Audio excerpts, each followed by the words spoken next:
अस्सलाम वालेकुम बच्चों, उम्मीद करता हूँ कि आप सब खैरियत से होंगे, हंसते मुस्कुराते होंगे। तो आज चलते हैं प्रेप क्लास की इंग्लिश बुक के लेक्चर 4 की तरफ, जो कि है use of is, are, this and it. तो पहले हम देखते हैं कि यूज़ ऑफ इज़ कहाँ कहाँ पर इस्तेमाल होता है। We use is when subject is singular and not I. जब जब सब्जेक्ट जो काम कर रहा हो जुमले में, ऐसा नाउन या जो काम कर रहा हो जुमले में, उसको सब्जेक्ट कहते हैं। जब सब्जेक्ट सिंगुलर होगा यानी वाहिद होगा, एक होगा, तो उसके साथ हम इज़ इस्तेमाल करेंगे। समझ आ रही है? जब जब सब्जेक्ट जो कि नाउन की शक्ल में हो सकता है, तो वो जब भी सिंगुलर होगा तो उसके साथ हम इज़ इस्तेमाल करेंगे, लेकिन शर्त यह है कि आई ना हो। For example, Zaim is reading.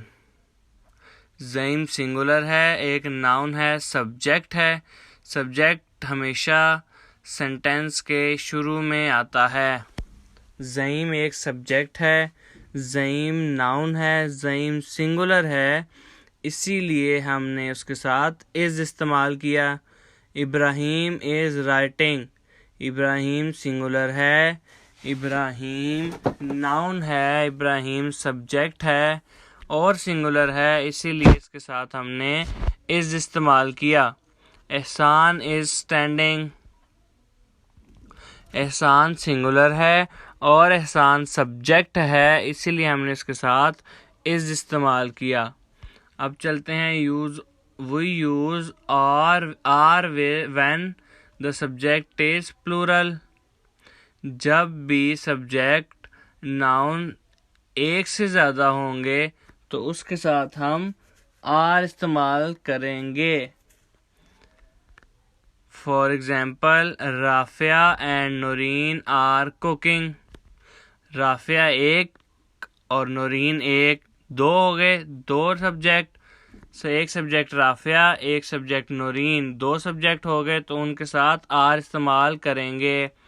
Rafia and Noreen are cooking. Aryan and Hasan are sitting. Aryan एक और हसन एक सब्जेक्ट, और आर्यान एक सब्जेक्ट, दो सब्जेक्ट हो गए। एक से ज़्यादा सब्जेक्ट को प्लूरल कहेंगे तो उसके साथ हम आर लगाएंगे। For example, Aqib, Zaim and Hadiya are playing. Aqib एक सब्जेक्ट, ज़ईम एक सब्जेक्ट और हादिया एक सब्जेक्ट, तीन सब्जेक्ट हुए, तो उनके साथ हम आर लगाएंगे। समझ आ रही है बच्चों? इसके बाद हम चलते हैं यूज़ ऑफ इट की तरफ। It is used to identify any non-living singular thing placed nearby.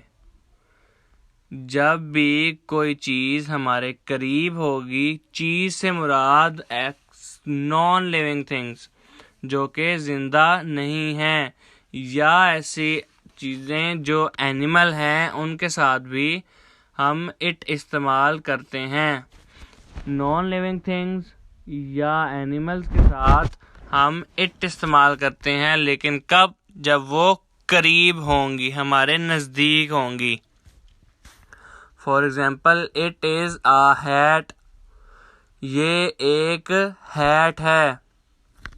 Hat हमारे करीब पड़ी है और नॉन लिविंग थिंग है, इसीलिए हमने इसके साथ इट लगाया। It is a hat. It is a ball.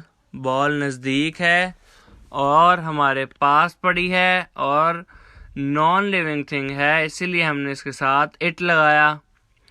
It is a bat. Bat हमारे करीब है, नॉन लिविंग थिंग है, इसीलिए हमने इसके साथ इट लगाया। इसी तरह, it is a crown, it is a table, it is a book, it is a car, it is an onion an यहाँ पे क्यों आया ये मैंने आप लोगों को पिछले लेक्चर्स में बताया है, काइंडली वो भी देखें जाके। और it is a dog, dog के साथ इट इसलिए आया क्योंकि मैंने आप लोगों को पहले बताया है कि इट एनिमल्स और नॉन लिविंग थिंग्स के साथ आता है। उम्मीद करता हूँ बच्चों आप लोगों को समझ आ रही होगी। अब चलते हैं यूज़ ऑफ दिस की तरफ।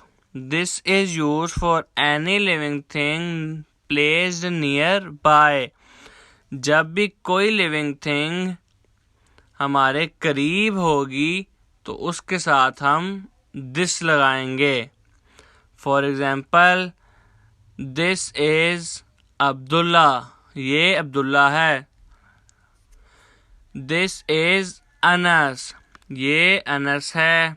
दिस इज़ आ गर्ल, ये एक लड़की है। तो उम्मीद करता हूँ बच्चों आप लोगों को आज का लेक्चर समझ आया होगा। अगर कोई सजेशन, कोई क्यूरी, कोई क्वेश्चन है आज के लेक्चर के बारे में तो लाजमी बताएं। अल्लाह हाफिज़।